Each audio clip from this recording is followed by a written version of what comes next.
80s, early 90s who are very healthy. हं. पण वयानुसार पण आहे ना डोळ्यांमध्ये एज रिलेटेड चेंजेस येतात आणि हे रेटिनामध्ये पण येऊ शकतात. हं. जे तुम्ही मगाशी म्हणालात ना मॅक्युला असतं. आता मॅक्युला म्हणजे काय? मी हे आपल्या लिसनर्ससाठी मी जरासं एक्सप्लेन करतो. आपला जो पडदा असतो, जे मागचं नेत्रपटल असतं ना, त्याचं जे सेंटर असतं एकदम पिन पॉइंट आपल्या एका पेन्सिलच्या नोका एवढं असतं. एक छोटा पॉइंट असतो आणि त्याच्यानी आपल्याला जे दिसतं ना, ते क्लिअरली जे दिसतंय. आता मला जे तुम्ही दिसताय, मला वाचता येतंय. ते आपल्या मॅक्युला मुळे असतं. त्या सेंटर पोर्शनला मॅक्युला म्हणतात. आणि वयाप्रमाणे ना हा मॅक्युला जो आहे तो थोडासा कमजोर होऊ शकतो कधी-कधी. जसं आपले केस पांढरे होतात, वयानुसार हे चेंजेस होतात. तसं रेटिनामध्ये पण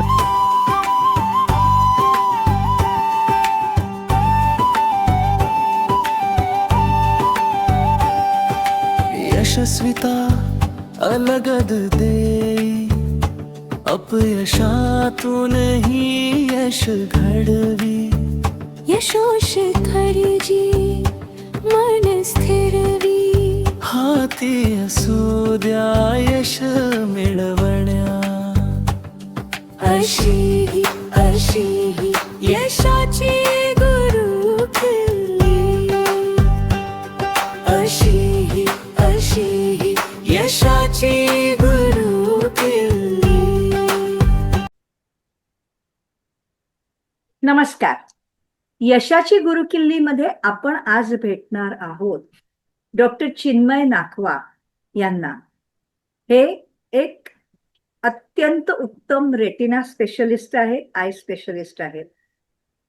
आणि I been observing the way in which ते ज्या पद्धतीत लोकांना पाहतायत. मी गेली अनेक वर्ष पाहतेय आणि म्हणून मी आज डॉक्टरना सांगितलं की तुम्ही यशाची गुरुकिल्लीवरती आम्हाला पाहिजे. तर नमस्कार डॉक्टर. यशाची गुरुकिल्ली सीझन 3 मध्ये तुमचं स्वागत आहे. आणि थँक्यू मला इन्व्हाइट केल्याबद्दल. It's really a pleasure to talk to you. Thank you. मला आता एक सांगा तुम्ही की तुम्ही ओके म्हणजे शिकत असताना ऑप्थाल्म हे झालं, त्याच्यानंतर तुम्ही रेटिना हेच स्पेशलायझेशन निवडण्याचं काय कारण होतं हा एक विषय. आणि तुम्ही तुमच्या करिअरची सुरुवात मला वाटतं आदित्य ज्योत पासून सुरुवात होती का तुमची, का तेव्हा तुम्ही नंतर आला होतात तिथे?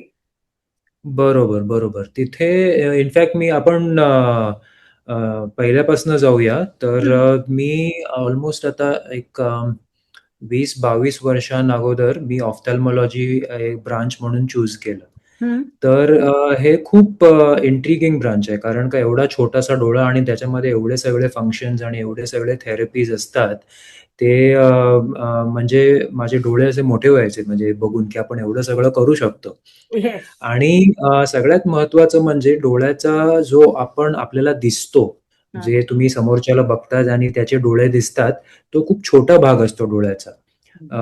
तो 1/4 पण नसतो. त्याच्याहून कमी भाग आपल्याला दिसतो. डोळ्याचा बराच मोठा भाग आतमध्ये असतो आणि त्याला डोळ्याचा पडदा म्हणतात. पडदा म्हणजे इंग्रजीमध्ये आपण रेटिना म्हणतो त्याला. तर पडद्याचे ना अनेक असे डिसीजेस असतात, बिमारी असतात, ज्याच्यामुळे लोकांना पूर्णपणे अंधत्व येऊ शकतं. आणि याच्या बऱ्याचशा गोष्टी अशा असतात की जेणेकरून आपण काळजी घेतली तर आपण हे ब्लाइंडनेस प्रिव्हेंट करू शकतो. तर मला ते करायचं होतं आणि मला हे खूप चॅलेंजिंग वाटायचं, रेटिनाचे डायग्नोसिस, रेटिनाची ट्रीटमेंट. आणि म्हणून मी रेटिना हे एक सुपर स्पेशालिटी म्हणून चूज केलं. राहिली गोष्ट, मी चेन्नईमध्ये शिकलो. चेन्नईमध्ये एक त्यांचं म्हणजे गव्हर्नमेंटचं हॉस्पिटल असतं, मद्रास मेडिकल कॉलेज. जसं आपल्याकडे केईएम हॉस्पिटल आहे. मी केईएमचा स्टुडंट आहे. तर तिकडनं ऑल इंडियाची परीक्षा देऊन मी चेन्नईला गेलो. ऑल इंडिया पीएमटी असायची त्यावेळेला, जशी आता नीट असते त्यावेळेला पीएमटी, प्री मेडिकल टेस्ट असायची, जेणेकरून आपण बाकीच्या स्टेट्समध्ये पण आपण ऍडमिशन घेऊ शकतो. तर मला त्याच्या थ्रू मला चेन्नईचं ऑप्शन मिळालं आणि मी चेन्नईला गेलो. रिजनल इन्स्टिट्यूट ऑफ ऑफ्थॅल्मॉलॉजी, जी खूप मोठी इन्स्टिट्यूट आहे, मद्रास मेडिकल कॉलेजला अटॅच्ड आहे ती. तर तिकडे मी माझं पोस्ट ग्रॅज्युएशन केलं आणि मग त्याच्यानंतर मी शंकर नेत्रालय जे जे अजून एक खूप मोठी इन्स्टिट्यूट आहे चेन्नईला रेटिनासाठी. तिकडे मी ट्रेनिंग केलं from one of the few of the best people in the world, best surgeons in the world for retina. So that was my exposure. जे आपण म्हणतो ना पहिलं पाऊल रेटिनाच्या डायग्नोसिस मध्ये किंवा ट्रीटमेंट मध्ये, तर ते चेन्नईमधनं झालं. आणि इनफॅक्ट माझा फर्स्ट जॉब चेन्नईवरूनच काही अंतरावर पॉंडिचेरी नावाचं एक स्थळ आहे. पॉंडिचेरी नावाचं ठिकाण आहे. इट्स अ युनियन टेरिटरी आणि तिकडे अरविंद आय हॉस्पिटल म्हणून एक संस्था आहे. ती पण खूप फेमस संस्था आहे. त्यांच्या अशा टियर 2 आणि टियर 3 सिटीज मध्ये खूप छान प्रमाणे त्यांचं ऑर्गनायझेशन आहे. तर तिथे मी रेटिना कन्सल्टंट म्हणून होतो. Almost 2 years I was in Pondicherry. आणि मग शेवटी कसं वाटतं ना की घरी जावं. घराची एक ओढ असते की मुंबईला परत जायचंय. तर परत येऊन मग मी ऑलमोस्ट 12-13 वर्ष अगोदर जिथे आपली पहिली मुलाखत झाली ते आदित्य ज्योतला मी जॉईन झालो. मग तिकडून आपला मुंबईचा प्रवास सुरू झालेला. राईट. तेव्हापासूनचा तुमचा प्रवास मी पाहतेय. येस, आदित्य ज्योत पासूनचा. करेक्ट. That's true. आणि मला सांगा की आता ह्याच्यामध्ये रेटिनाचं तुम्ही म्हणालात तसं पुष्कळ वेगळे वेगळे प्रॉब्लेम्स रेटिनाचे येऊ शकतात. बरोबर. पब्लिकला फक्त रेटिना डिटॅच होणं एवढंच माहिती असतं. पण डिटॅच होणं म्हणताना लोक म्हणतात रेटिना फाटला. तर बरोबर. तो तसा फाटत नसतो, काहीतरी वेगळं होतं. ते काय भानगड असते? ठीक आहे. आता आपण थोडंफार रेटिना डिटॅचमेंट बद्दल डिस्कस करूया, कारण काही खूप महत्वाचं असतं. आणि हे बाहेरनं दिसत नाही. जेव्हा तुम्ही एका व्यक्तीला बघता तुम्ही असं म्हणू नाही शकत की अरे तुझा रेटिना डिटॅच होताना दिसतोय, असं कधी होत नाही. पण त्याच्यामध्ये होतं काय, जो आपल्या डोळ्याचा मागचा भाग असतो, डोळ्याचं नेत्रपटल आपण म्हणतो मराठीमध्ये, तर काही काही जणांना ज्यांचा चष्म्याचा नंबर खूप जास्त असतो, -7, -8, -10, तर त्यांचा जो रेटिना असतो ना तो बराच कमजोर असतो, तो पातळ असतो. तर तो नॅचरली पण एका व्यक्तीने काही असण्याचं कारण पण सांगा. म्हणजे इलॉंगेटेड आयबॉल इलॉंगेट होतो. येस, जेव्हा पण एक डोळा मायनस नंबरचा असतो ना, म्हणजे तो डोळ्याचा आकार असा रुंद असतो, थोडा इलॉंगेटेड असतो. म्हणजे साध्या भाषेत म्हणाल तर आपण समजा एक छोटंसं बेडशीट एका मोठ्या बेडवर स्प्रेड करायला गेलो तर आपण कसं ती ताणतो आणि कुठेतरी ती फाटू शकते. तर तसं काहीतरी रेटिनामध्ये होतं की तो डोळा खूप मोठा झालेला आहे आणि कुठे ना कुठे तो पडदा थोडा वीक झालेला आहे. आणि तिकडनं त्या पडद्यामध्ये समजा छिद्र झालं किंवा टेअर झाला, आम्ही रेटिनल टेअर म्हणतो त्याला, तर तिकडून तो रेटिना डिटॅच होऊ शकतो. म्हणजे तो सरकतो आपल्या जागेवरून. आणि हे डोळ्यांच्या बाबतीत एक मेडिकल एमर्जन्सी असते, कारण का समजा रेटिना डिटॅच झाला तर तो लगेच ऑपरेट करून त्याची शस्त्रक्रिया करून त्याला जागेवर टाकावं लागतं. नाहीतर मग नजर पूर्णपणे बाद होऊ शकते आणि तो डोळा पण पूर्णपणे बाद होऊ शकतो. अगदी खरी गोष्ट आहे. आणि ती मेडिकल इमर्जन्सी म्हणजे मला वाटतं हार्ट अटॅक आल्यावर जसं इमिजिएट ट्रीटमेंट करावी लागते तसंच रेटिना डिटॅच झाल्यावर सुद्धा अगदी 24 तासात नाही, पण तरीही बऱ्यापैकी लवकर ते करावं लागतं. राईट? हो, अगदी बरोबर बोललात तुम्ही. हे लवकरात लवकर ऑपरेट करावं लागतं. जेवढं लवकर आपण तो रेटिना जागेवर टाकतो ना, तेवढं व्हिजन डेव्हलपमेंटचा चान्स अजून चांगला असतो.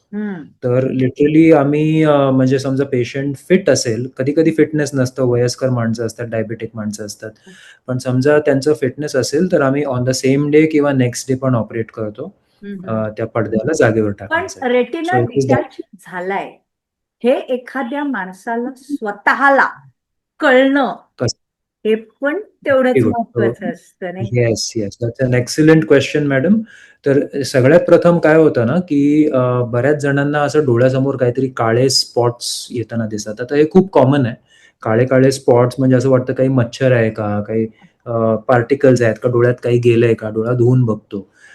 So sometimes it starts with that आणि आपण म्हणूया फ्लोटर्स म्हणतो आपण त्याला, बरोबर. These are called as floaters. Per se floaters मध्ये काही तसं प्रॉब्लेम नसतो. म्हणजे बऱ्याच जणांना फ्लोटर्स असतात. सगळ्यांना रेटिना डिटॅचमेंट होत नाही. सगळ्यांना ज्यांना फ्लोटर्स आहे त्यांना रेटिना डिटॅचमेंट होत नाही. मला वाटतं हाय मायोपिया असल्यानंतर फ्लोटर्स दिसणं ही खूप कॉमन येस. गोष्ट हे आहे. खूप कॉमन आहे आणि ज्यांना फ्रेश फ्लोटर झाले आहेत ना, म्हणजे समजा तुम्हाला आता आजच काळे-काळे असं काहीतरी दिसायला सुरू झाले, तर हां. तुम्ही डॉक्टरांकडे त्वरित जाऊन ड्रॉप्स टाकून पडद्याची चाचणी केली पाहिजे. हे हां. नुसतं मला दिसतंय म्हणून मी जात नाहीये असं करू नये. ते रेटिनाचं एक्झामिनेशन झालं पाहिजे. हं.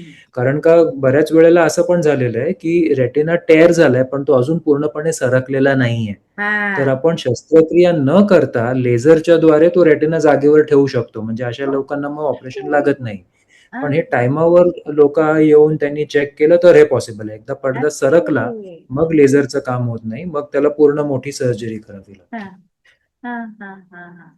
म्हणजे याच्यामुळे precaution is better than cure असं म्हणू आपण. Well, तीही yes, precaution. precaution is always very important. Cure, well, if you have a detachment, then you have to undergo a surgery. Yeah. पण प्रिकॉशन म्हणजे हे लोकांना माहिती असलं पाहिजे, की माझ्या डोळ्यासमोर समजा काजव्यांसारखं काहीतरी चमकताना हां. दिसलं, हां. फ्लॅशेस जे आपण म्हणतोय किंवा अचानक फ्लोटर झाले, हं. तर ते इग्नोर न करता त्याची चाचणी झाली पाहिजे. त्याचा चेकअप झाला पाहिजे. आणि ते आणखीन मला वाटतं रेटिना डिटॅचमेंट मध्ये असंही होतं कधी की आपण बसलेलो आहोत आणि मध्येच कुठेतरी असं ब्राईट लाईट दिसतोय असं एक येऊ सेकंद शकतो, येऊ वाटलं. शकतो. मग त्याच्यानंतर काय ते होतं ना, काय होतं? मोस्टली म्हणतात, की असा पडद्यासारखा आला डोळ्यामध्ये आणि तो पडदा म्हणजे पूर्ण काळा असतो. म्हणजे अर्ध्या बाजूला दिसतं, अर्ध्या बाजूला दिसत हो. नाही. हो. सो दॅट इज व्हेन लोकांना मग थोडंसं अशी चिंता होते किंवा अँक्झायटी होते, की अरे असं का होतंय? बरं नाही होतंय म्हणजे काहीतरी सीरियस आहे. हं. तर जेव्हा असा काळा पडदा येतो नजरेच्या समोर म्हणजे त्याचा अर्थ असतो, की तुमचा पडदा मोस्टली सरकलेला आहे आणि मग त्याला काहीतरी इंटरव्हेन्शन लागणार आहे. हं. करेक्ट. That's very true. आणि तो पुन्हा कसा सरकतोय ह्याच्यावरती कुठला एरिया दिसत नाही. हे क्लिअर म्हणजे होतं ना? हो. म्हणजे जवळपास असं समजतं. समजा आपल्याला वरचा पडदा म्हणजे वरचा एरिया दिसत नाही, म्हणजे मोस्टली खालचा पडदा खालून सरकलाय. सरकलेला तो रिव्हर्स इन्व्हर्टेड इमेज किंवा हो, कारण का खालचा पडदा तुमचं वरचं जे व्हिज्युअल फील्ड असतं आपण म्हणतो ना, वरचा हात त्याच्यासाठी दिसत नाही म्हणजे खालून सटकलाय. खालचा सरकलाय. खालचा अच्छा. दिसत नाही म्हणजे बहुतेक खालचा वरचा दिसत नाही सरकलाय. म्हणजे वरून सटकलंय. हो, हो. असं असं सगळं. असं असतं.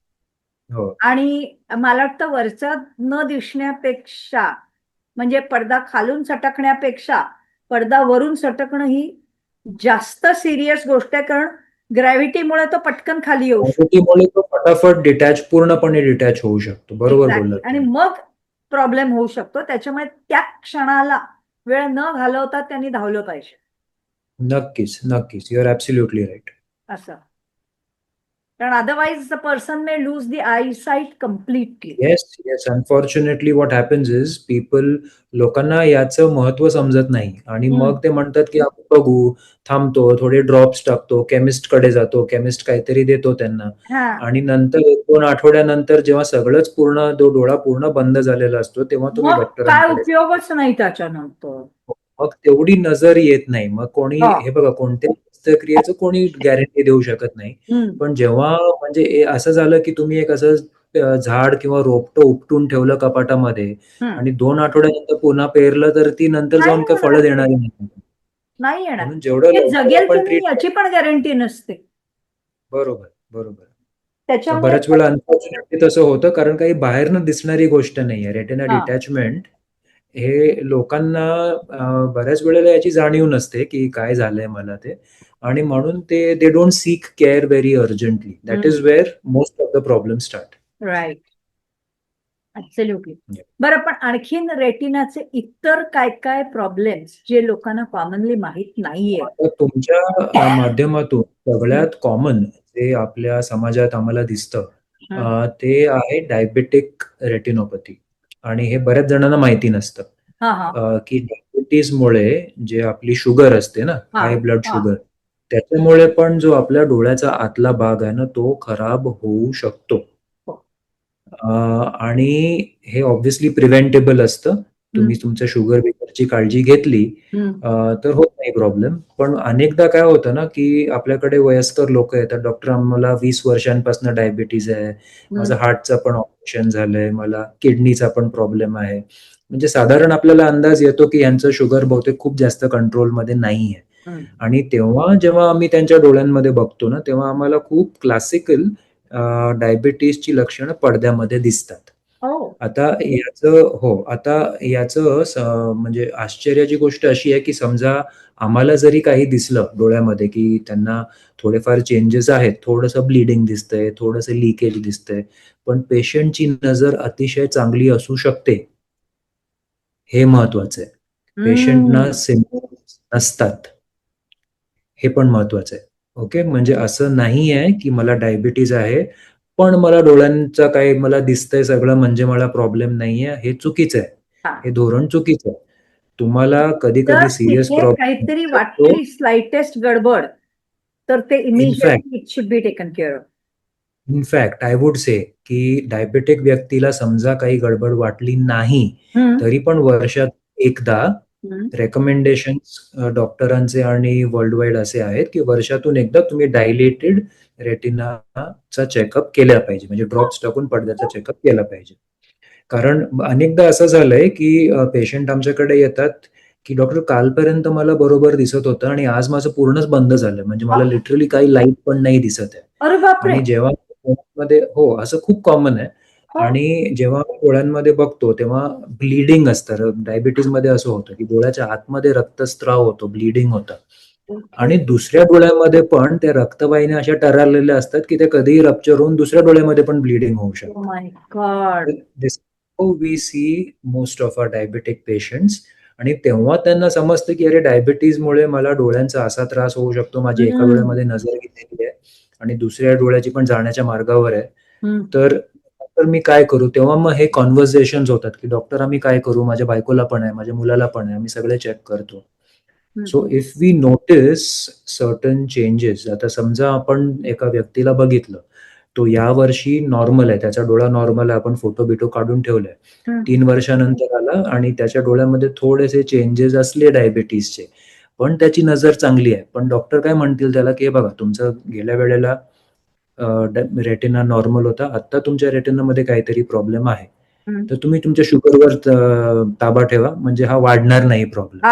सो दॅट इंटरॅक्शन हॅपन्स आणि मग पेशंट तशी काळजी घेतात आणि मग generally that doesn't increase. Exactly. पण म्हणजे सपोज व्हेरी इम्पॉर्टंट प्रिकॉशन.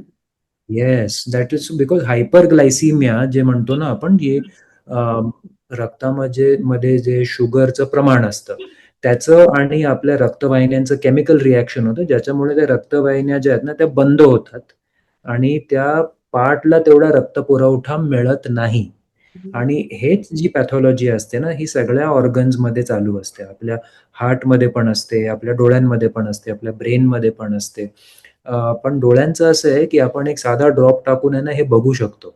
समजा कोणती रक्तवाहिनी बंद होत असेल किंवा काय होत असेल ना, तर we can dilate the eye आणि आपण रिअल टाईम बघू शकतो. तुमच्या हार्टमध्ये काही बंद होत असेल, then it creates a problem. आपल्याला अँजिओग्राफी करावी लागते टू सी की तुमच्या रक्तवाहिन्या कशा आहेत. डोळ्यांचं रेटिनाचं luckily because of the location of the eye आणि त्याचं अॅनाटॉमी जसं आहे, आपण अगदी साध्या ओपीडी टेस्ट करून पण आपण फिगर आउट करू शकतो, की या व्यक्तीचा रक्तपुरवठा ठीक आहे, की याला पुढे जाऊन काही प्रॉब्लेम होणार आहे. आणि समजा होणार असेल, तर आपण त्याच ओपीडीमध्ये नॉन सर्जिकली विदाऊट ऑपरेशन त्या माणसाचा डोळा वाचवू शकतो. पण ह्याच्यासाठी आता काय महत्वाचं आहे, की तो व्यक्ती आपल्याला टाइमावर आला पाहिजे. रेग्युलर चेक झाला पाहिजे. इनफॅक्ट जसं तुम्ही म्हणालात ना, दॅट इज इंट्युटिव्ह, की थोडा जरी प्रॉब्लेम झाला तरी पण जा. पण माझं असं सजेशन असेल, की डायबेटिक व्यक्तींनी प्रॉब्लेम नसेल ना, तरी पण वर्षातून एकदा चेक केलं पाहिजे. आणि मला वाटतं, की ह्याच्यामध्ये बेनिफिट काय होईल, की डोळा व्यवस्थित आहे आत्ता, अगदी बरोबर आहे. पण थोड्या तुमच्या काय म्हणूया, रक्तवाहिन्या थोड्या इन्फ्लेट झालेल्या दिसतायत स्लाइटली. हे जेव्हा तुमच्या लक्षात येतं, त्यावेळेला तुम्ही जर त्याला सांगितलं आणि तो त्याचा डायबिटीस कंट्रोलमध्ये आणायचं काम केलं, तर त्याची टोटल बॉडी नॉर्मल राहू शकते ना. आणि आम्ही युजली काय करतो, पूर्ण बॉडी आम्ही येस येस ऍब्सोल्युटली.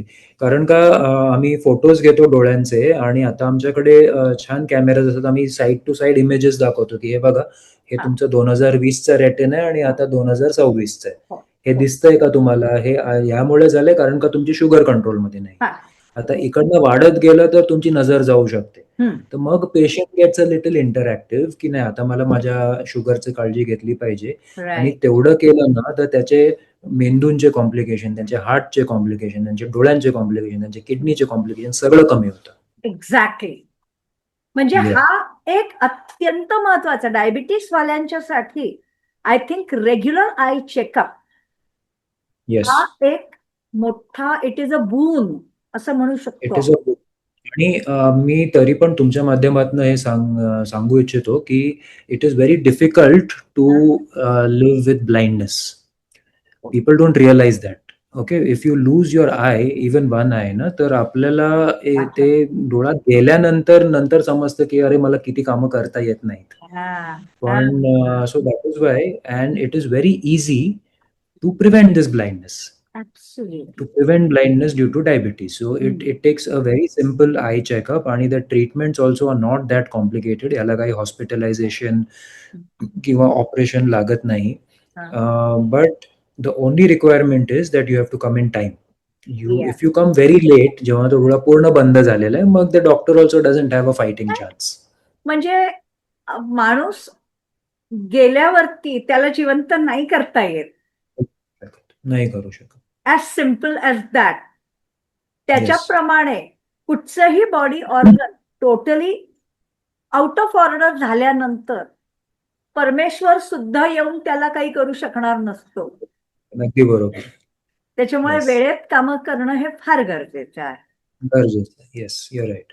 आता मला आणखीन सांगा की हा डायबिटीसमुळे पण आणखीन कुठल्या कुठल्या गोष्टींमुळे रेटिनाला प्रॉब्लेम होऊ शकतो.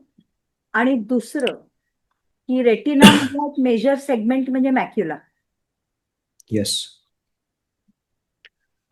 तर प्रॅक्टिकली जे काही आपले बॉडीचे आजार आहेत ना, ते रेटिनामध्ये होऊ शकतं, म्हणजे दिसू शकतात. त्याचं काही ना काही अंश आम्हाला दिसू शकतात. तुम्हाला समजा ब्लड प्रेशर असेल आणि ते खूप जास्त असेल ना, तरी blood pressure can also damage your retina. जसं आपलं ब्लड प्रेशरनी होतं काय, की तुमच्या रक्तवाहिन्या ज्या आहेत ना, त्या थोड्याशा स्टिफ होतात. म्हणजे नॉर्मली त्या अशा उघडल्या बंद झाल्या पाहिजे ना, त्या स्टिफ होतात. आणि त्याच्यामुळे काय होतं, तुमचं ब्लड प्रेशर समजा खूप जास्त वाढलं ना, तर कधी-कधी त्या ब्लॉक होऊन रप्चर होऊ शकतात. यालाच आपण स्ट्रोक म्हणतो, जे मेंदूमध्ये होतं ना, हिमोरेजिक स्ट्रोक जे म्हणतो, की बाबा एक ती रक्तवाहिनी रप्चर झालेली आहे. ब्लड प्रेशरमुळे थोडी वीक झाली आहे आणि त्या रक्तचापामुळे ती रप्चर झालेली आहे. Same thing can also happen in the I. Pathology सगळीकडे सेम असते. किडनीमध्ये पण सेम प्रॉब्लेम्स होतात. पण डोळ्यांमध्ये ते खूप आसानीने आपल्याला दिसून येऊ शकतात. तर हे जे ब्लॉकेजेस आहेत किंवा ब्लड प्रेशरमुळे जे आम्ही एक कंडिशन अशी असते, सेंट्रल रेटिनल वेन ऑक्लुजन, म्हणजे डोळ्याचं जे मेन नस असते ना, ज्याच्यातनं रक्त पुरवठा येतो, ती बंद होते अचानक आणि this can cause a sudden loss of vision. So this is another thing. आणि हे डायबिटीज सारखं का नसतं, कारण का डायबिटीजमुळे ना मध्ये आपल्याला सेकंड चान्स मिळतो की तुम्ही तुमचं शुगर कंट्रोल. जे ब्लड प्रेशरचे जे प्रॉब्लेम असतात ना, they are like a time bomb. So they just cause a lot of damage आणि नंतर we have to just pick up the pieces. म्हणजे we still have a lot of treatments ज्याच्याने आपण जे विजन लॉस झालंय ते पुन्हा reverse करू शकतो. पण diabetes doesn't give you blood pressure doesn't give you as much of a chance as diabetes does inside the eye. Sometimes blood pressure can cause very severe problems in the eye. म्हणजे blood pressure diabetes पेक्षा कमी खतरनाक असं लोक मानत असले तरी डोळ्याकरता ते जास्त खतरनाक आहे. होय होय होय होय असू शकतं तसं. त्याच्यामुळे आणि एक गोष्ट अनेकदा, इनफॅक्ट आजच जेव्हा आपण बोललो अगोदर, मी एका पेशंटला मेंदूचा प्रॉब्लेम डायग्नोज केला त्याच्या डोळ्यांमध्ये बघून. कुठला? मेंदूचा, brain problem. So I saw his eyes. He had loss of vision in both the eyes and quite sudden loss of vision. आणि त्याच्या ज्या डोळ्यांच्या नसा होत्या ना, त्या थोड्याशा दाबलेल्या गेलेल्या. डोळे ठीक होते, पण डोळ्यांच्या नसा दाबल्या गेल्या. तर मी त्याला म्हणालो की बाबा तुझ्या ब्रेन मध्ये काहीतरी प्रॉब्लेम असावा, कारण का डोळे ठीक आहेत, पण जस्ट गेट इट चेक्ड. हे इमिजिएटली कर तू, कारण का this can create problems for you. He went and he got his brain scanned. He turned out to have a brain tumor. Pituitary macroadenoma याला टेक्निकल टर्म्स मध्ये म्हणतात, पण त्यामुळे त्याच्या नसा दाबल्या गेलेल्या आणि त्याच्यामुळे जर दोन्ही डोळ्यांमध्ये कमी झालेले, तर त्यांनी सर्जरी केली आणि नजर पण इम्प्रूव्ह झाली मग त्यांची. So it got reversed, but more importantly his life was saved because brain tumour could have increase, it could have compressed on काही आजूबाजूचे brain structures, it could have cost him his life also. You know, so these things can happen डोळ्यांचं, especially रेटिनाचं. म्हणून मला हे थोडंसं important का वाटतं. अजून एका माणसाचं जेव्हा तो आमच्याकडे आलेला डोळ्यांच्या चेकसाठी की मला थोडंसं अंधुक दिसतंय, तर त्याच्या रेटिनाला बघून मला असं जाणवलं की बहुतेक याला ना बीपीचा खूप जास्त प्रॉब्लेम आहे. तर त्यांचं आम्ही बीपी चेक केलं, ते 250/140 असं होतं. बापरे. ते डोळ्यांमध्ये आम्हाला समजतं. समजा जर तुमचं बीपी खूप जास्त वाढलं असेल तर तुमच्या पडद्याला बघून मला समजू शकतं. तर त्या माणसाला पण मी इमिडिएटली हॉस्पिटलमध्ये पाठवलं. त्यांचं हॉस्पिटलमध्ये सगळं काय झालं, त्याची एक किडनी खराब झालेली बीपीमुळे आणि he had 3 blocks in the heart. So म्हणजे one single eye checkup and the life of that person was saved. Life was saved. That person still comes back. He's like, doctor, I'm still alive because you frankly picked this up. Exactly. कारण का त्यांना काही symptoms नव्हते. BP असं कधी check आपण कुठे करतो रेग्युलरली ना. पण आणि he was a senior gentleman, very senior government officer. पण I think it's just lucky that we managed to pick it up and save his life. Yeah, that is excellent.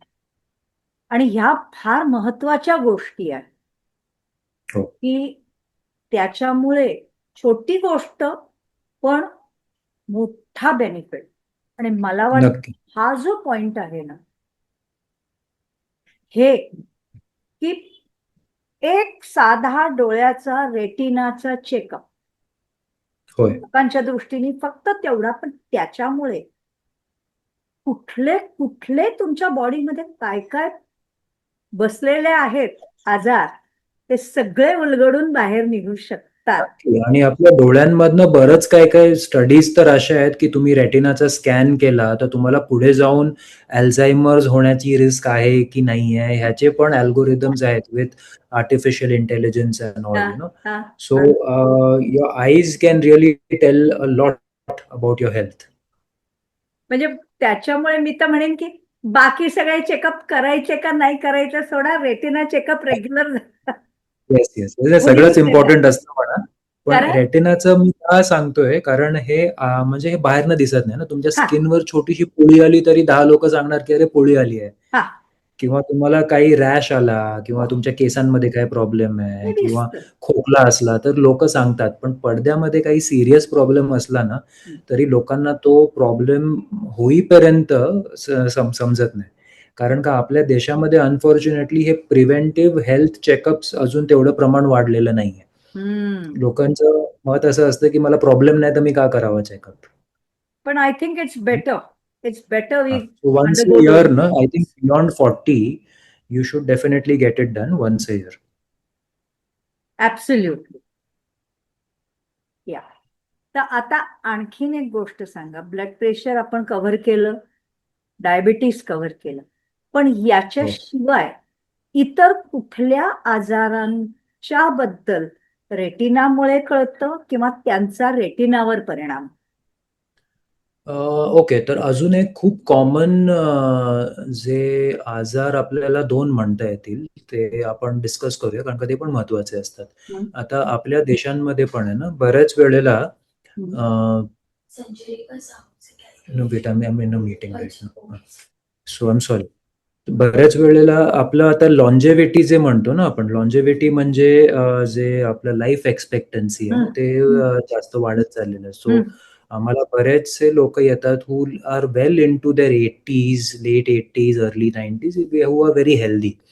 पण वयानुसार पण आहे ना डोळ्यांमध्ये एज रिलेटेड चेंजेस येतात आणि हे रेटिनामध्ये पण येऊ शकतात.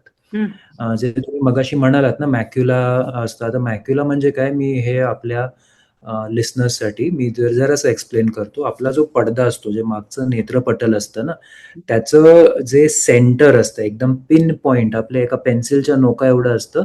एक छोटा पॉइंट असतो आणि त्याच्याने आपल्याला जे दिसतं ना, ते क्लिअरली जे दिसतंय, आता मला जे तुम्ही दिसतायत, मला वाचता येतंय, ते आपल्या मॅक्युला मुळे असतं. त्या सेंटर पोर्शनला मॅक्युला म्हणतात. आणि वयाप्रमाणे ना हा मॅक्युला जो आहे तो थोडासा कमजोर होऊ शकतो कधी-कधी. हो. जसं आपले केस पांढरे होतात, वयानुसार हे चेंजेस होतात. तसं रेटिनामध्ये पण मॅक्युलामध्ये थोडेसे एज रिलेटेड चेंजेस असतात. म्हणजे पण आय वुड ह्याच्यामध्ये आस्क यू वन थिंग, की जसं येस. डोळा हा जेव्हा बेसिक शिकवला जातो शाळा कॉलेजेसमध्ये वगैरे सामान्य माणसांना, सामान्य म्हणजे बरोबर. सायन्सचे जे शाळेमध्ये तर त्याच्यामध्ये ना एक मला वाटतं एक ब्लाइंड स्पॉट नावाचा प्रकार असतो आणि एक येलो ओके. स्पॉट नावाचा प्रकार शिकवला जातो. राइट. तर मला वाटतं मॅक्युला म्हणजे हा येलो स्पॉट का? येलो, तो येलो स्पॉट असतो. जेव्हा आपण बघतो त्या मॅक्युलाला it is a little yellow coloured. तर त्याला ते येलोइश तसं त्याला मॅक्युला म्हटलं जातं. बरोबर. Because of the pigments present in the macula. You are right. Okay.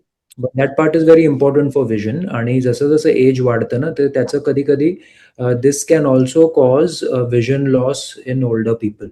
So even older people ना, त्यांनी काय करावं ना, सगळ्यात चांगली गोष्ट, एक डोळा बंद करून कसं दिसतंय किंवा एक वर्तमानपत्र न्यूजपेपर असेल ते बघायचं चष्मा-बिष्मा घालून. मला दिसतंय का बरोबर? दुसरा डोळा बंद करून तसंच बघायचं. सपोजिंग कोणती अक्षरं वाकडी-तिकडी असली किंवा मध्ये कोणती अक्षरं मिसिंग असली ना, then it can mean that there is some problem in your central macula.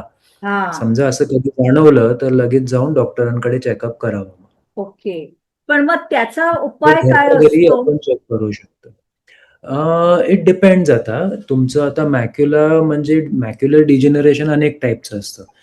अनेक म्हणजे 2 मेन प्रकार असतात. एक तर ड्राय असतं आणि एक तर वेट असतं. ड्रायला खूप जास्त काही करावं लागत नाही. डॉक्टर तुम्हाला मल्टीव्हिटॅमिन, अँटीऑक्सिडंट स्पेसिफिक डोळ्यांचे सप्लिमेंट्स देतात.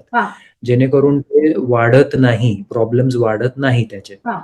पण समजा ते वेट झालं, हे कमी प्रमाणात होतं, पण वेटमध्ये काय होतं माहिती आहे का? सेंटर मॅक्युलामध्ये ना थोडंसं लीकेज होतं. ज्याच्यामुळे पुढे जाऊन तो मॅक्युला स्कार होऊ शकतो. स्कारिंग म्हणजे काय, की तो सेंट्रल रेटिना डॅमेज होतो आणि तो परमनंट. तर समजा डॉक्टरांना जाणवलं की नाही यांचं आता वेट डिजेनरेशन आहे, तर मग काही इंजेक्शन्स दिले जातात जेणेकरून ते सूज आणि ब्लिडिंग सगळं कमी होतं डोळ्यातलं. ओके. म्हणजे वेट डिजनरेशन मध्ये टू सम एक्सटेंट ब्लिडिंग पण होतं होऊ आणि शकतं. थोडं स्वेलिंग पण होतं. नक्कीच. हो. आता मान्य आहे की हाताला किंवा कुठे लागलं तर जे स्वेलिंग होतं ते खूप होतं. त्या मानाने तिकडचं जरी कमी असलं छोटं असतं, पण पण इट्स लाइक तो महत्वाचं तुमचा असतं. सीपीयू आहे. समजा आपला कॉम्प्युटर आहे आणि त्याचा सीपीयू आहे. त्या सीपीयूमध्ये थोडंफार जरी काही गडबड झाली ना, तरी मला पूर्ण कॉम्प्युटर चालत नाही. फुल वाट तुमचा लागते. मॅक्युला तसा आहे. एक्झॅक्टली. मॅक्युला तसा आहे त्याच्यामुळे ते तुमचा. थोडं जरी क्वांटिटीने दिसलं तरी ते खूप महत्वाचं असतं. महत्वाचं असतं. हो. So it should be taken care of from that point of view. Yes, you are right. You are right. आणि आणखीन एक गोष्ट मला वाटतं हे मॅक्युलाशीच कनेक्टेड आहे का? Colour vision, colour blindness. हो, नक्की. कलर व्हिजन, कलर ब्लाइंडनेस हे मॅक्युलाशी कनेक्टेड आहे आणि ऑलमोस्ट 90% ऑफ द टाइम्स ना हे जेनेटिक असतं. Some people are born with colour vision, जे रेड, ग्रीन आणि ब्लू, येलो आणि असे कलर व्हिजन्स असतात ना. आणि बऱ्याच जणांना असतात. तर तुम्हाला जो लाल दिसतोय आणि कलर ब्लाइंड माणसांना जो कलर दिसतोय ना, तो वेगळा असू शकतो. दोघंही तुम्ही त्या कलरला लालच म्हणाल, पण he will see a different colour. तर त्याचे डिटेक्ट करण्यासाठी स्पेसिफिक टेस्ट असतात. आता हे महत्वाचं का असतं? सपोजिंग नॉर्मल लाईफमध्ये काही फरक नाही पडत, पण कलर ब्लाइंड माणूस समजा पायलट बनला, then that red colored sign and a green colored sign will mean two different things. So he cannot mix up red and green. So color blindness becomes very important in navigation jobs. Pilots, sailors, air traffic controllers, they have to have very good color vision. If there's a person with bad color vision, then he is unfit for this particular job.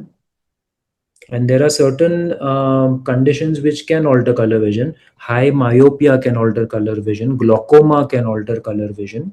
Okay. Macular degeneration जे आपण आताच काही वेळापूर्वी discuss केलं, that can also alter colour vision. तुमच्या नसची swelling समजा झाली, that can alter colour. So these are not genetic condition, these are acquired conditions. पण जेणेकरून त्याच्यामुळे पण कलर विजन कमी होऊ शकतं.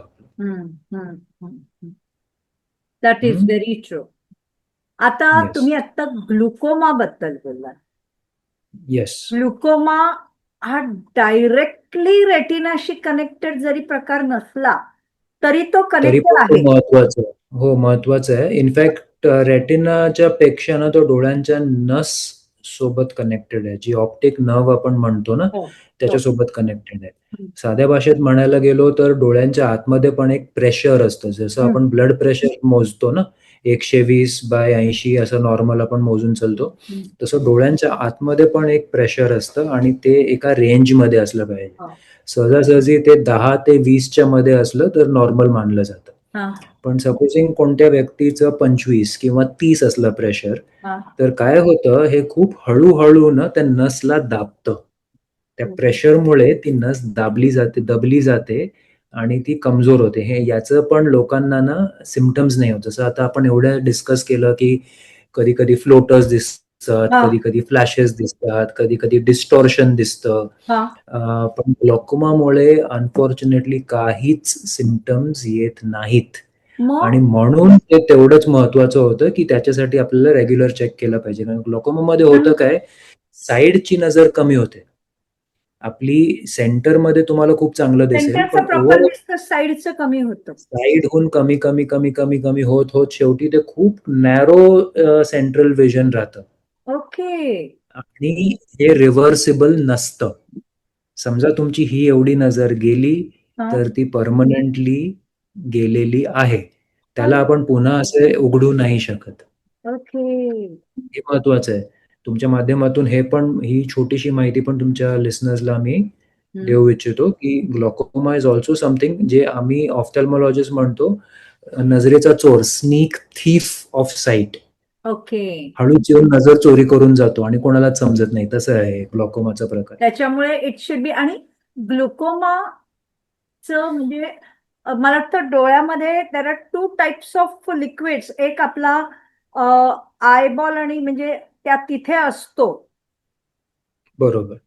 तो एरिया, म्हणजे देर इज द 2 शाळेमध्ये शिकवलं जातं, ॲक्वियस ह्युमर आणि व्हिट्रेयस ह्युमर. विट्रियस, बरोबर म्हणालात तुम्ही. तर या दोन्ही लिक्विडचं ना, म्हणजे हे आपण थेरप्युटिक्स मध्ये थोडंसं मॅनिप्युलेट करू शकतो. आता ॲक्वियसचं जे vitreous is there from birth, त्याला आपण काही करू नाही शकत. पण जे ॲक्वियसचं सिक्रेशन व्हिट्रेयस ह्युमर म्हणजे आतला असतो का? आतला असतो. बरोबर आहे, बरोबर आहे. आणि ॲक्वियस हा पुढचा असतो, पुढचा म्हणजे असतो. प्युपिल आणि आय लेन्सच्या मधलं. बरोबर, अगदी बरोबर. हा. तर ते प्रेशर समजा तुमचं फॉर एक्झाम्पल 25 असलं तर काही ड्रॉप्स टाकून आपण ते रेंज मध्ये आणू शकतो.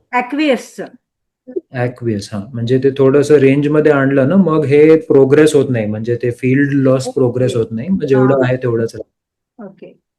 पण व्हिट्रेयसचं असेल तर भारी पडतं. व्हिट्रियसला आपण जनरली काही मेडिसिन्सनी करू शकत नाही. त्याला आपण त्याचं प्रेशर कमी नाही करू शकत. पण मग त्याला काय उपाय असतो? आणि त्याला करण्याची गरज पण नसते काही. व्हिट्रियस कमी करण्याची गरज पण नसते. ॲक्वियस ह्युमरला जरी आपण त्याचं सिक्रेशन आपण मेडिसिननी कंट्रोल केलं ना, तरी डोळ्यांचं टोटल प्रेशर कमी होतं. ओके. ओके. ओके. पण म्हणजे म्हणून ग्लुकोमाला असा उपाय आहे. Yes. This is the easiest and the most common therapy.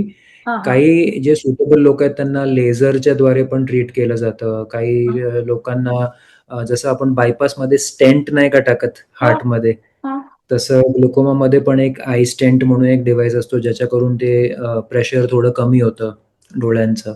आणि वर्स्ट केस और सिव्हिअर केसेसमध्ये ऑपरेशन करून पण प्रेशर कमी केलं जातं. ओके. ओके.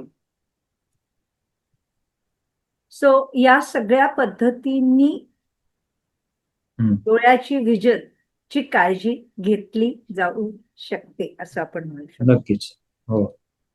आणि आता या सगळ्यामध्ये आणखीन I would ask you one thing, की जेव्हा मी म्हंटल तसं prevention is always better than cure, हा जर Certainly. नियम बाळगायचा म्हणून तर नॉर्मली कुठच्या एज पासून डोळ्यांची काळजी घेतली गेली पाहिजे असं तुम्ही सुचवाल? प्रत्येक एजचा ना एक एक वेगळा संदर्भ असतो डोळ्यांच्या हेल्थमध्ये. जी प्रीमॅच्युअर बच्चूज असतात त्यांचे वेगळे कन्सर्न असतात. जे स्कूल गोईंग एज असतं, जेव्हा नजर डेव्हलप होत असते आणि आता सगळे मोबाईलवरच लागलेले असतात, तर त्याचं वेगळं कन्सर्न असतं. हा. मिडल एजमध्ये डायबिटीज, ब्लड प्रेशर आपण डिस्कस केलेलं आहे. हो. ओल्ड एजमध्ये एज रिलेटेड जे मॅक्युलर डिजेनरेशन आहे ते होऊ शकतं. तर आय थिंक आपण बाकी सगळ्या गोष्टी डिस्कस केल्यात ना, तर आपण थोडंसं यंग एजमध्ये येऊया, कारण का हे खूप कॉमन आहे. आय डोंट नो तुमचे लिसनर्स तेवढे यंग नसतील, पण त्यांची मुलं, त्यांची नातवंड त्या एजमध्ये असावीत बहुतेक. तर सहजासहजी बघितलं गेलंय की जे स्कूल गोईंग एज आहे ना, आजकाल सगळी जण मोबाईलचा वापर खूप करतायत. हो. आणि त्याच्यामुळे होतंय काय, आम्ही सगळ्यांना बघितलंय की सगळ्यांना नंबर फटाफट वाढतायत. ज्यांचा स्क्रीन टाइम आहे ना, त्यांचा चष्म्याचा नंबर वाढण्याचं प्रमाण खूप जास्ती असतं.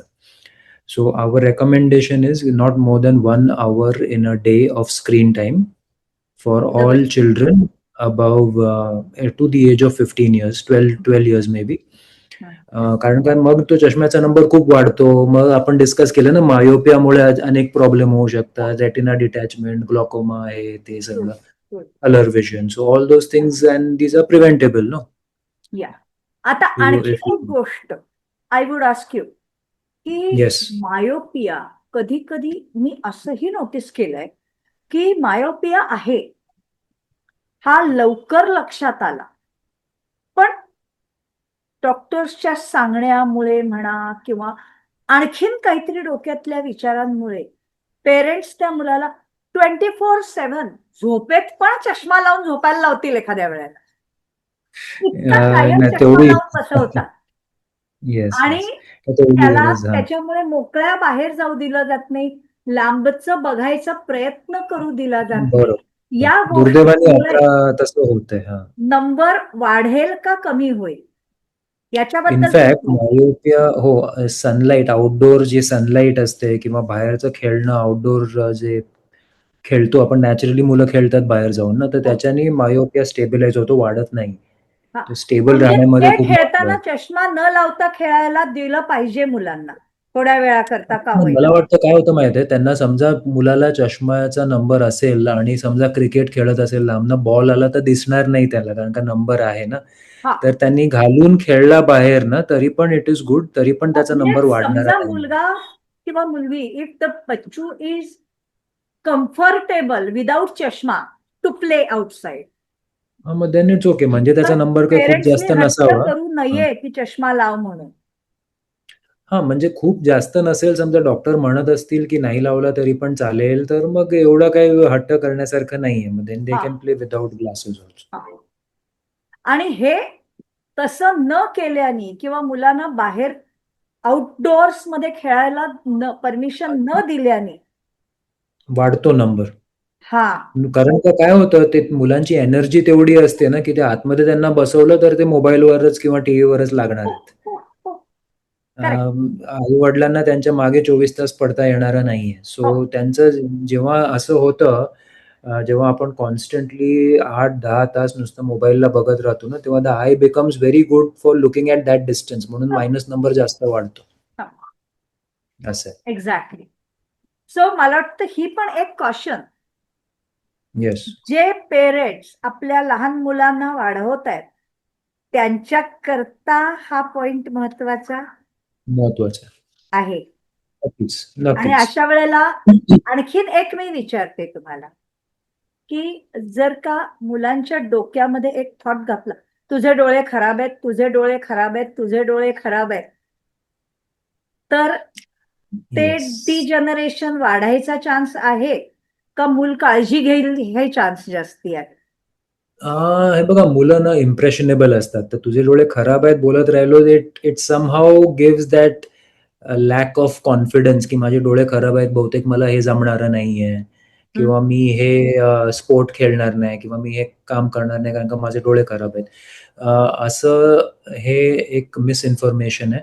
कारण का नंबर जरी असला तरी पण असं नाहीये की लोकांना काही कामं करता येत नाही. So if they were these glasses, सगळी कामं करता येत आहेत आणि सगळे स्पोर्ट्स खेळता येतात. तर तसं कॉन्स्टंटली मला वाटतं तसं बोलू नये, कारण का ते ग्रोईंग एजमध्ये मानसिकता अफेक्ट होते ना त्याच्याने. हा. I think you should avoid म्हणजे सेइंग बऱ्याच दॅट. पालकांना मी असं बोलताना ऐकलेलं आहे, म्हणून मी हा मुद्दाम प्रश्न that's not a very good thing to say. हा. येस. That's true. आणि आता याच्या बरोबर मी आणखीन विचारीन की रेटिना किंवा ओव्हरऑल आय हेल्थ ह्याचा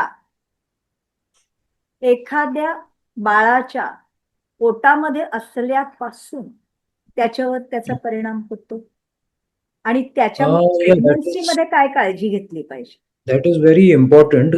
हे बघा, जे आपण नॉर्मल प्रेग्नन्सीमध्ये आणि स्पेसिफिकली मी तुम्हाला सांगतो, कारण का हा. बाळांच्या ज्या प्रीमॅच्युअर जे बच्चूज असतात ना, त्यांना हा. रेटिनाचे खूप सिव्हिअर प्रॉब्लेम होऊ शकतात. हा. Will touch on that. पण as a basic level, when a woman gets pregnant, I think आपलं जे डायट असतं, हा. Nutritious green leafy vegetables, omega-3 fatty acids, folic acid and all that is very important. हा. कारण का शेवटी retina पण एक नर्वचा टिश्यू आहे ना, न्यूरल टिश्यू आहे. तर पूर्ण डेव्हलपमेंटमध्ये त्याची पण डेव्हलपमेंट या सगळ्या न्यूट्रिएंट्समुळे होते. आणि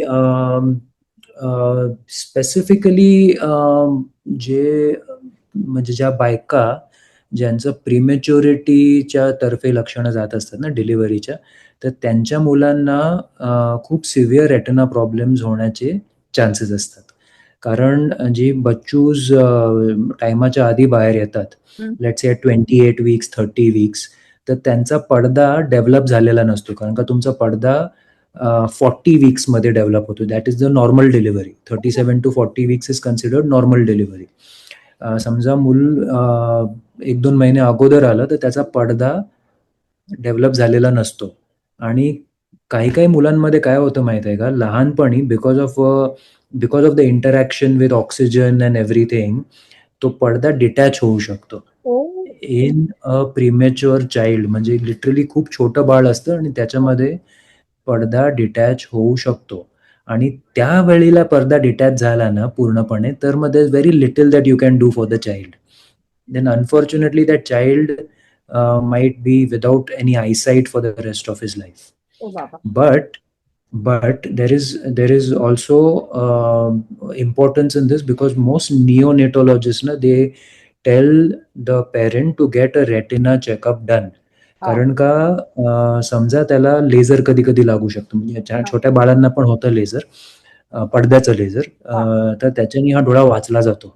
म्हणजे ते रेटिना डिटॅचमेंट प्रिव्हेंट करू शकतो आपण, आणि मग त्या मुलाचा डोळा जो आहे डेव्हलप्स नॉर्मली, आणि they end up seeing. So many children we have saved like this. कारण का there is a proper way of diagnosis and classification. याला रेटिनोपॅथी ऑफ प्रीमॅच्युरिटी असं म्हणतो.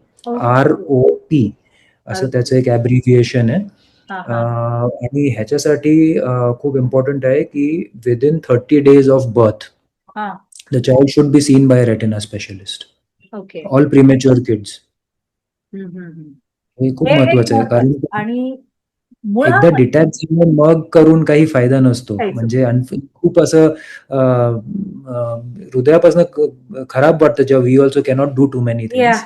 कारण का यंग पेरेंट असतात आणि त्यांना तेवढी माहिती नसते की आम्हाला हे करायला पाहिजे होतं, किंवा कधी कधी असं होतं ना की नाही, माझं मुलं तर एवढं छोटे आहे, डोळ्यांच्यासाठी आता कशाला न्यायचं, थोडा मोठा होईल तेव्हा नेऊ, 6 महिन्याचा होईल तेव्हा नेऊ. It might be too late by the time the child become 6 months old. So you have to get your first eye checkup before 1 month after delivery. Okay. हे फार This is महत्वाचा विषय आहे. yes, absolutely important. आणि मला Most वाटतं multi dermatologists, speciality hospitals मध्ये तर प्रीमॅच्युअर मध्ये एक 3-4 दिवसाचं बाळ असतानाच त्याच्या रेटिना चेकअप करून घेतात पटकन. Premature within 28 days is okay. कारण का जेव्हा ते लहान असतं ना, तेव्हा त्यांना कधी-कधी सर्फॅक्टंट लागतं, ब्रीथिंग प्रॉब्लेम्स असतात, टेम्परेचर रेग्युलेशन नसतं. पुष्कळ काय काय सो असतात. म्हणजे त्यांना लंग्स इन्क्युबेटरमध्ये डेव्हलप ठेवलेलं झालेली असतं. नसतात, खूप काही काही झालेलं बरोबर. असतं. तर once overall the child is stable ना, हम्म. मग आपण आरामात डोळ्यांचा चेक करू शकतो. हा. आणि त्याच्याच बरोबर I would also ask one thing की प्रेग्नंट बाईनी तिच्या जेवणामध्ये मगाशी तुम्ही म्हणालात तसं फॉलिक ऍसिड वगैरे या गोष्टींचा समावेश केला पाहिजे हे तुम्ही सांगितलं. त्याचबरोबर तिने आणखीन काय काय काळजी घेतली पाहिजे की जेणेकरून बच्चूचे डोळे छान राहतात.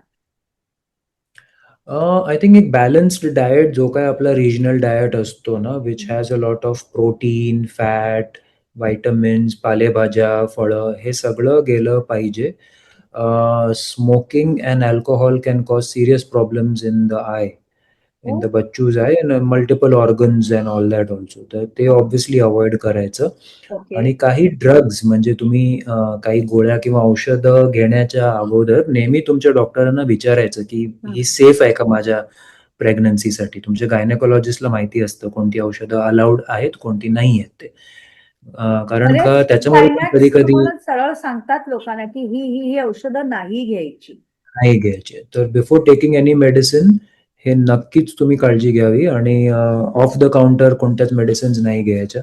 आणि आजकाल अनफॉर्च्युनेटली काय होतं ना, सोशल मीडियावर बघून लोक बरंच काय काय हे घेतात की बाळासाठी मी कुठेतरी Instagramवर बघितलं, ह्याच्यामध्ये बघितलं. So please verify with your doctor. हा. तुमची कंडिशन काय असेल ते तुमच्या गायनेकोलॉजिस्टला सगळ्यात चांगली माहिती असते. वन्स ही सर्टिफाईज की तुम्ही हे मेडिसिन घेऊ शकता त्याच्यानंतरच घ्या. Otherwise sometimes it may be a high price to pay. That's very true. Yeah. That's very true. So I think all this म्हणजे ही लोकांच्या करता खूप खूप खूप व्हॅल्युएबल इन्फॉर्मेशन आहे. आणि याच्याशिवाय तुम्ही आता यंगर जनरेशन आपण सध्या जेन झी बद्दल पुष्कळ चाललेलं आहे आणि यंगर जनरेशन नाही म्हटलं तरी स्क्रीन टाइम आणि यंगर जनरेशन या दोन गोष्टीनं सेपरेट होत नाहीयेत दुर्दैवाने. बरोबर. एवढं कशाला इवन आमच्या जनरेशनला सकाळी उठलं की पहिला हातात किती वाजले बघायलाच फोन घेतला जातो आणि मग Yes. त्याच्यानंतर ते पाहिलं जातं. हा जो विषय होतो की you get expose to the screen, पूर्वीच्या काळी किती वाजले बघायला लांब बसलेल्या घड्याळाकडे पाहिलं जाईल. Yes. आता उशाशी असलेल्या फोनमध्ये पाहिलं जातं किंवा हातात असलेल्या डिजिटल घड्याळात पाहिलं जातं. पण दोन्ही केसेसमध्ये स्क्रीनच आला. तर This is the reality of our times. I don't know. माझ्याकडे पण ह्याचं उत्तर नाही, हे कसं कमी करता येणार आहे ते. नाही, पण I screen think we time have आपण टू कमी यूज. नाही करू शकत. आम्ही नाही करू शकत, नाहीच मग करू शकत. बरोबर अशा आहे. वेळेला डोळ्यांची काळजी कशी घेतली पाहिजे? आपण ब्रेक घेऊन घेऊन काम करावं. सो इट्स नॉट, आता मी कोणालाच माझ्या पेशंटना सांगत नाही की तुम्ही मोबाईल यूज करणं बंद करा किंवा लॅपटॉप यूज करणं बंद करा, कारण का ते कोणत्याही एजला पॉसिबल नाहीये. पण पिरियॉडिकली ना you should take a break and you should have discipline की आता रात्री 8 वाजल्यानंतर ते रात्री मी झोपेपर्यंत मी माझा मोबाईल बघणारा नाहीये. ओके. 2 तास तरी आणखीन माझा एक स्क्रीन गोष्ट मी टाइम तुम्हाला नाही. विचारू का? आता से फॉर एक्झाम्पल कंटिन्युअस कम्प्युटरकडे पाहत राहणं हे करेक्ट. होतं. पण ते करताना मध्येच ब्रेक घेऊन इकडे दॅट इज तिकडे व्हेरी लांब इम्पॉर्टंट. येस. काहीतरी पाहणं. That is, we call it the 20-20-20 rule. After every 20 minutes of screen time, you look at a distance more than 20 feet away for 20 seconds. Okay. म्हणून याला लांब काय बघणं. म्हणतात? 20-20-20 rule. ओके. 20 मिनिटांनी कमीत कमी 20 फूट अंतरावरच्या गोष्टी कमीत कमी 20 20 seconds. सेकंदांकरता पाहायच्या हो. आणि परत यायचं. येस. याच्यामुळे रेटिनाला काही प्रॉब्लेम होणार नाहीये. थकायला होत नाही असं म्हणू शकतो का? बरोबर. राईट. कारण चालल्यामुळे माणसं थकतात हे आपण ऐकतो, पण बसल्यामुळे पण थकायला होतं आणि एस्पेशली रेटिनाला थकायला होतं. असं होऊ शकतं का? येस. Yes, yes. नक्कीच. डोळ्यांना थकायला होतंच स्क्रीन टाईमनी. आणि मग डोळ्यांचं थकणं कमी करण्याकरता काय करायचं? The most important thing is तुमची झोप चांगली असली पाहिजे. हं? You have to sleep for 7 hours in a day. तुमचं हायड्रेशन, पाणी ॲटलीस्ट 2 ते 3 लिटर रोजचं गेलं पाहिजे. हा. आणि म्हणजे ऑफ टाईम असला पाहिजे. स्क्रीनपासून तुम्ही ब्रेक घेऊन काही ॲक्टिव्हिटीज, लेट्स से संध्याकाळी आपण शतपावली म्हणतो ना आपल्या कल्चरमध्ये, की बाबा तुम्ही जेवल्यानंतर पुन्हा मोबाईलवर नका लागू, काहीतरी वेब सिरीज बघत बाहेर जाऊन थोडं चालून या, म्हणजे ॲटलीस्ट तेवढा स्क्रीन टाईम नाही राहत. Okay. So that is important. थोडा ब्रेक घेऊन घेऊन काम केलं ना तर मग काही प्रॉब्लेम होणार नाहीये. Okay. That is wonderful. Yes. So I think it was a wonderful session with you. लोकांना ह्याच्यातनं खूप कामाच्या गोष्टी माहिती मिळालेली आहे.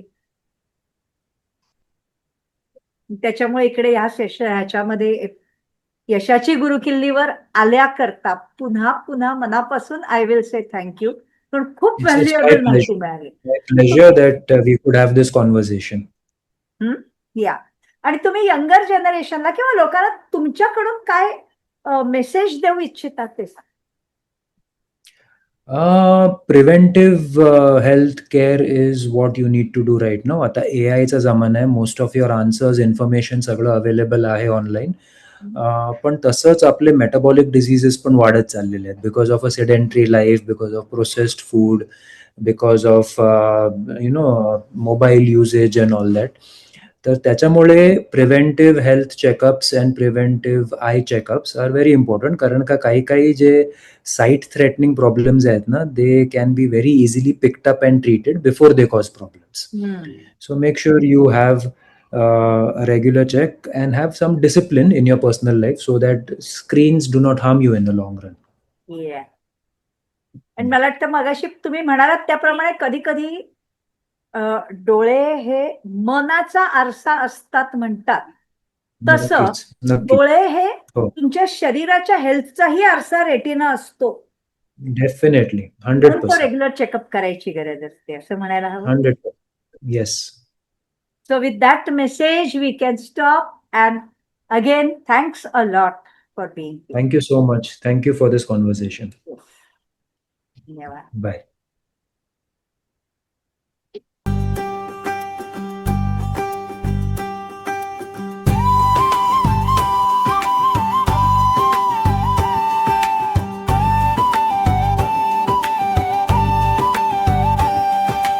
यशस्विता अलगद देई, अपयशातूनही यश घडवी.